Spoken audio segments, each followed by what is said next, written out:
Hello दोस्तों, स्वागत है आप सभी को हमारी यूट्यूब चैनल पे। दोस्तों, आज के सेशन में हम देखेंगे सामान्य विज्ञान के टॉप 25 क्वेश्चन जो कि सभी एग्ज़ाम के लिए बहुत ही महत्वपूर्ण होने वाला है। तो इस वीडियो में चलिए शुरू करते हैं। पहला क्वेश्चन है आज का सेशन का, निम्नलिखित में से कौन सा विटामिन जल में घुलनशील है? तो दोस्तों, इसका सही उत्तर ऑप्शन डी होगा। ठीक है, विटामिन सी जल में घुलनशील है। विटामिन ए, डी और ई और के किसमें, तो वसा में घुलनशील होते हैं। ये चारों वसा में घुलनशील होते हैं और ये विटामिन सी जल में घुलनशील होता है। विटामिन बी भी किसमें, तो जल में घुलनशील होते हैं। चलिए नेक्स्ट देखिए, इससे कुछ इंपॉर्टेंट पॉइंट दिया गया है। विटामिन सी के अतिरिक्त बी भी जल में घुलनशील होता है। विटामिन सी को एस्कॉर्बिक अम्ल कहा जाता है और इसकी कमी से, विटामिन सी की कमी से स्कर्वी रोग होता है। विटामिन का आविष्कार फंक ने सन 1911 ईस्वी में किया था। ठीक है, चलिए नेक्स्ट क्वेश्चन देखिए। अगला क्वेश्चन है आपका, कैल्शियम की आवश्यकता निम्नलिखित में से किस में निर्मित है? कैल्शियम की आवश्यकता निम्नलिखित में से किस में निर्मित है? इसका सही उत्तर ऑप्शन सी होगा। हड्डियों के विकास में कैल्शियम की आवश्यकता होती है। ठीक है, चलिए नेक्स्ट देखिए, इससे कुछ इंपॉर्टेंट पॉइंट दिया गया है। तो हड्डियों में कैल्शियम के अतिरिक्त फास्फोरस अधिक मात्रा में पाया जाता है। हड्डियों में ट्राइकैल्शियम फॉस्फेट यानी CA3PO4 का हॉल्टवाइज पाया जाता है। पोटासियम नाइट्रेट KNO3 का प्रयोग बारूद बनाने में होता है।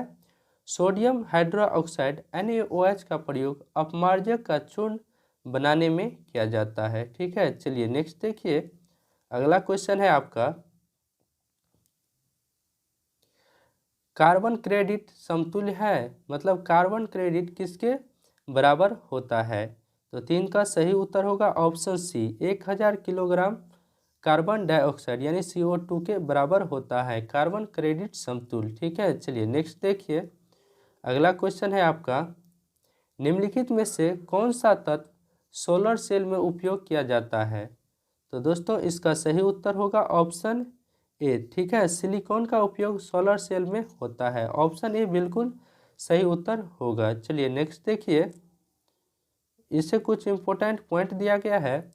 सोलर सेल एक ऐसी युक्ति है जो प्रकाश ऊर्जा को विद्युत ऊर्जा में परिवर्तित करता है। सोलर सेल प्रकाश वोल्टीय प्रभाव के सिद्धांत पर आधारित एक अर्धचालक युक्ति है। ठीक है, सोलर सेल में PN संधि डायोड का उपयोग किया जाता है। P या N की पतली परत उत्सर्जक का कार्य करता है। पूछ लेगा P और N की पतली परत किसका कार्य करता है? तो यह उत्सर्जक का काम करता है। ठीक है, चलिए नेक्स्ट देखिए। अगला क्वेश्चन है आपका, आसमान का रंग नीला क्यों दिखाई देता है? तो इसका सही उत्तर होगा ऑप्शन ए, प्रकीर्णन के कारण आसमान का रंग नीला दिखाई देता है। ऑप्शन ए बिल्कुल सही उत्तर होगा। चलिए नेक्स्ट देखिए। अगला क्वेश्चन है आपका,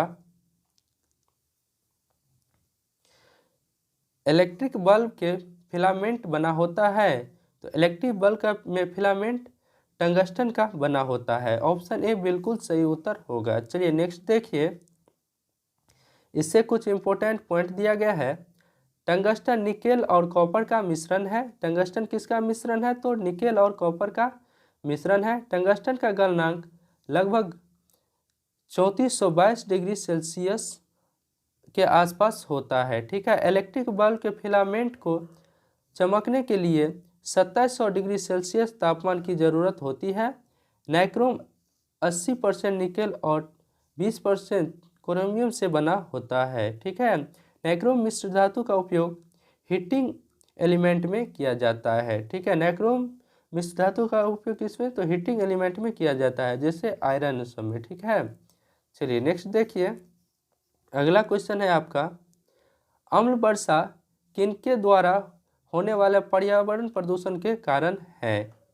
तो इसका सही उत्तर होगा 7 का ऑप्शन डी। ठीक है, नाइट्रस ऑक्साइड और सल्फर डाइऑक्साइड के कारण अम्ल वर्षा पर्यावरण प्रदूषण के कारण होता है। ठीक है, चलिए नेक्स्ट देखिए। अगला क्वेश्चन है आपका, कुछ इंपॉर्टेंट पॉइंट है। अम्ल वर्षा सल्फ्यूरिक अम्ल H2SO4 और नाइट्रिक अम्ल HNO3 रहता है। अम्ल वर्षा में कौन सा, तो सल्फ्यूरिक अम्ल और नाइट्रिक अम्ल रहता है। सल्फ्यूरिक अम्ल और नाइट्रिक अम्ल द्वितीयक प्रदूषक है, ठीक है। सल्फ्यूरिक अम्ल और नाइट्रिक अम्ल क्या है, तो द्वितीयक प्रदूषक है। अम्ल वर्षा में सल्फ्यूरिक अम्ल 70% तथा नाइट्रिक अम्ल 30% योगदान होता है। हरित गृह प्रभाव के लिए मुख्य जिम्मेदार गैस कार्बन डाइऑक्साइड होता है, यानी हरित गृह प्रभाव के लिए मुख्य जिम्मेदार गैस कौन सा होता है, तो कार्बन डाइऑक्साइड CO2 होता है। चलिए नेक्स्ट देखिए, अगला है कार्बन मोनोऑक्साइड यानी CO को रक्त संयोजन करने की क्षमता सबसे अधिक होती है। क्वेश्चन पूछेगा रक्त संयोजन करने की क्षमता सबसे अधिक होती है, तो कार्बन मोनोऑक्साइड CO का होता है, ठीक है। चलिए नेक्स्ट देखिए, अगला क्वेश्चन है आपका,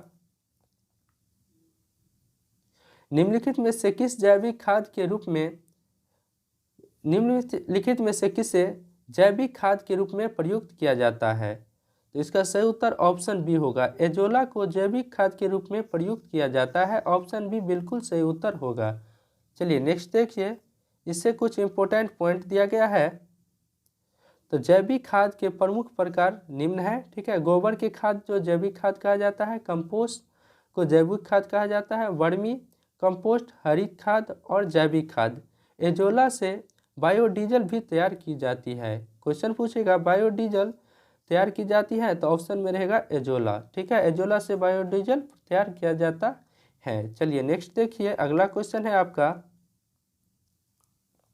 गन पाउडर किस मिश्रण से बनता है, तो इसका सही उत्तर ऑप्शन सी होगा, ठीक है। चारकोल सल्फर पोटासियम नाइट्रेट से बनता है कौन सा, गन पाउडर। गन पाउडर मतलब क्या हुआ, तो बारूद, ठीक है। बारूद किससे, तो चारकोल सल्फर पोटासियम नाइट्रेट से बनता है। चलिए नेक्स्ट देखिए, अगला क्वेश्चन है, सबसे भारी धातु कौन सी है, तो दोस्तों इसका सही उत्तर ऑप्शन डी होगा, इनमें से कोई नहीं। सबसे भारी धातु जो है वह ओसियम होता है, ठीक है। ओसियम जो है सबसे भारी धातु होता है, ओस्मिशियम, ठीक है। ओस्मिशियम, ठीक है। ओस्मिशियम सबसे भारी धातु है। इसके परमाणु संख्या कितनी होता है, तो परमाणु संख्या 76 होती है, ठीक है। चलिए नेक्स्ट देखिए, अगला क्वेश्चन है आपका,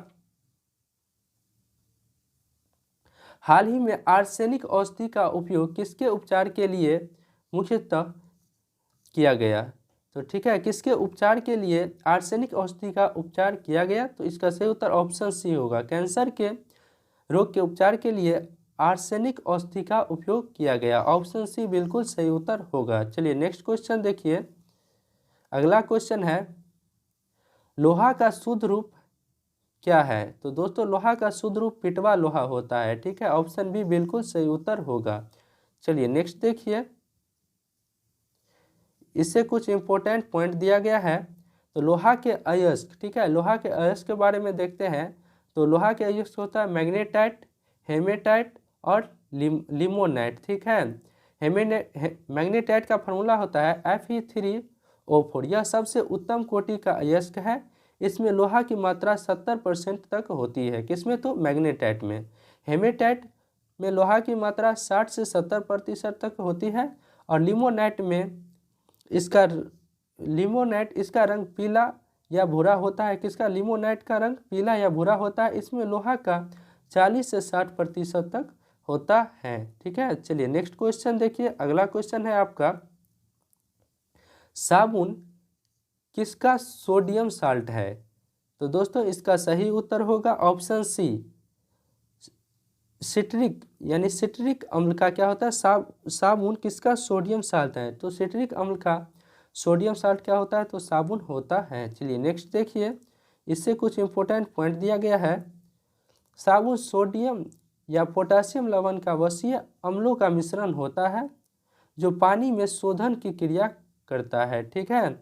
सोडियम साबुन कठोर होता है, इसलिए इसका प्रयोग कपड़े धोने के लिए किया जाता है। मतलब सोडियम साबुन कठोर होता है, इसलिए इसका प्रयोग किसके, तो कपड़े धोने में किया जाता है। पोटासियम साबुन मुलायम होता है और सोडियम साबुन कठोर होता है, पोटासियम साबुन मुलायम होता है।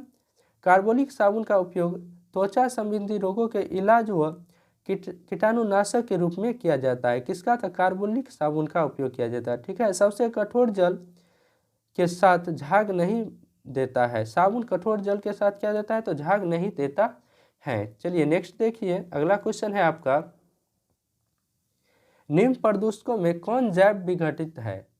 तो दोस्तों इसका सही उत्तर होगा ऑप्शन बी, वाहित मल जो है यह क्या है, तो जैव विघटित है। ठीक है, ऑप्शन बी बिल्कुल सही उत्तर होगा। चलिए नेक्स्ट देखिए, अगला क्वेश्चन है आपका,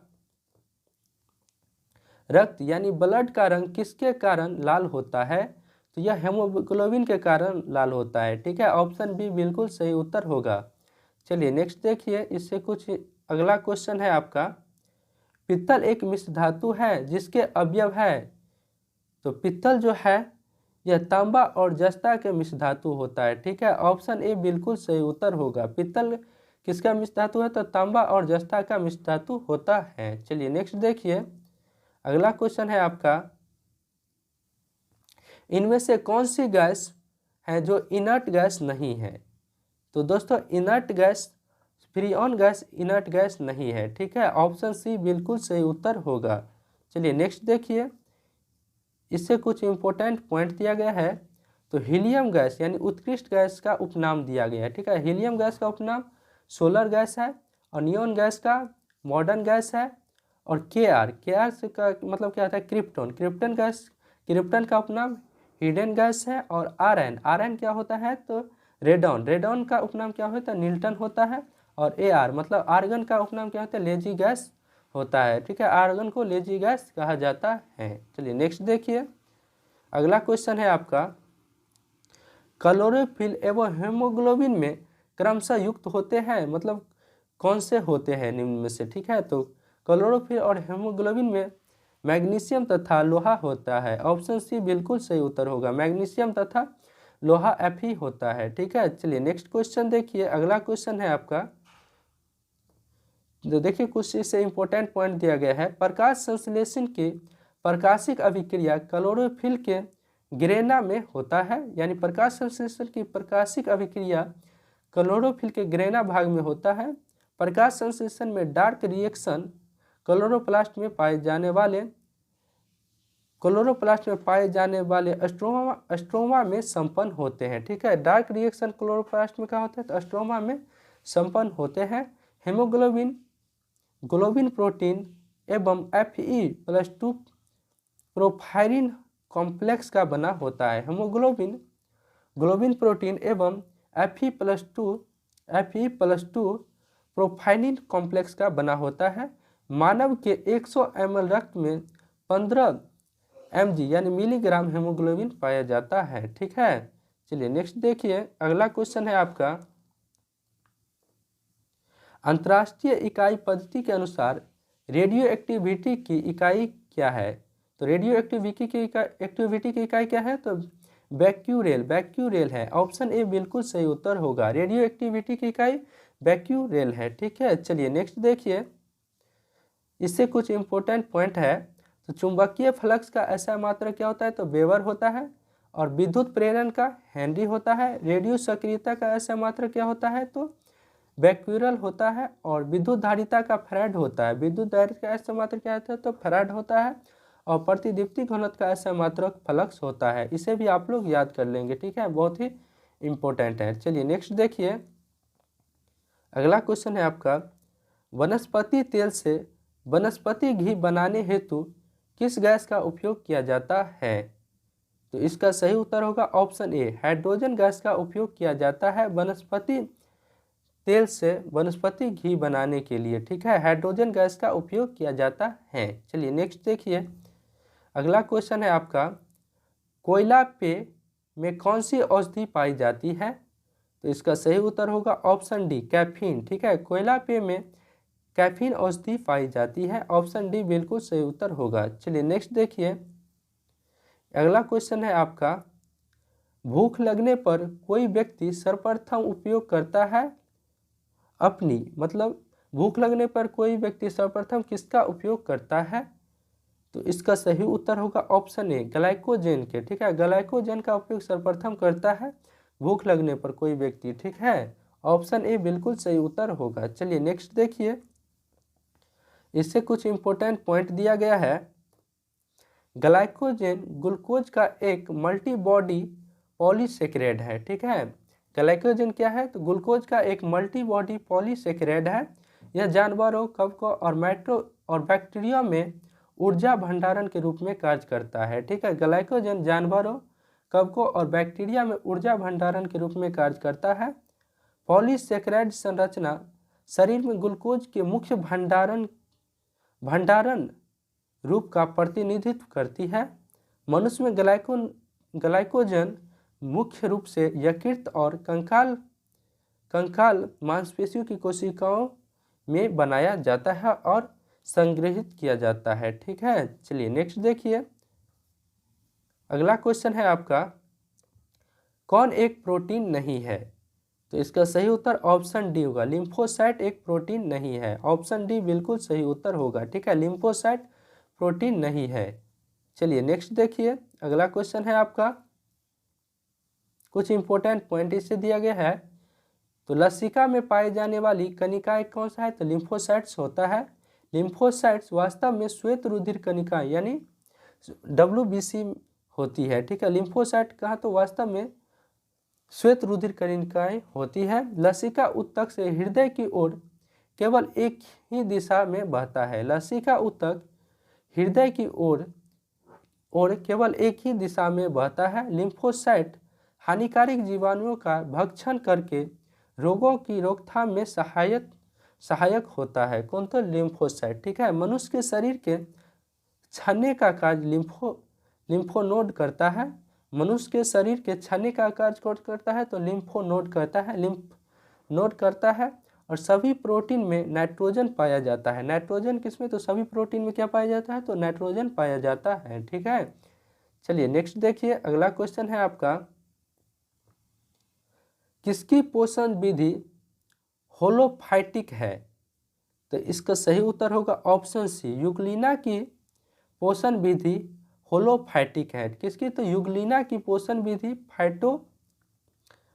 होलोफाइटिक है, ठीक है। चलिए नेक्स्ट देखिए, अगला क्वेश्चन है और यह इस सेशन का आखिरी क्वेश्चन होगा, कौन श्वसन श्रृंखला का उपयोग कर पादप कोशिकाओं में ऊर्जा का उत्पादन करता है, तो इसका सही उत्तर होगा ऑप्शन बी, माइटोकॉन्ड्रिया जो है श्वसन श्रृंखला का उपयोग कर पादप कोशिकाओं में ऊर्जा का उत्पादन करता है। चलिए इससे कुछ इंपॉर्टेंट पॉइंट देख लेते हैं। तो माइटोकॉन्ड्रिया की खोज अल्टमैन ने किया था। एक ग्लूकोज अनुपूर्णता ऑक्सीकरण के फलस्वरूप 38 ATP ऊर्जा उत्पन्न करता है। माइटोकॉन्ड्रिया को सेल का ऊर्जागृह कहा जाता है। राइबोसोम प्रोटीन फैक्ट्री के रूप में जाना जाता है। प्रोटीन फैक्ट्री के रूप में किसे, तो राइबोसोम को जाना जाता है। और केंद्रक कोशिका का नियंत्रक केंद्र है। केंद्रक कोशिका का नियंत्रक केंद्र है। कौन, तो केंद्रक। इसी के साथ यह हमारा वीडियो एंड होता है।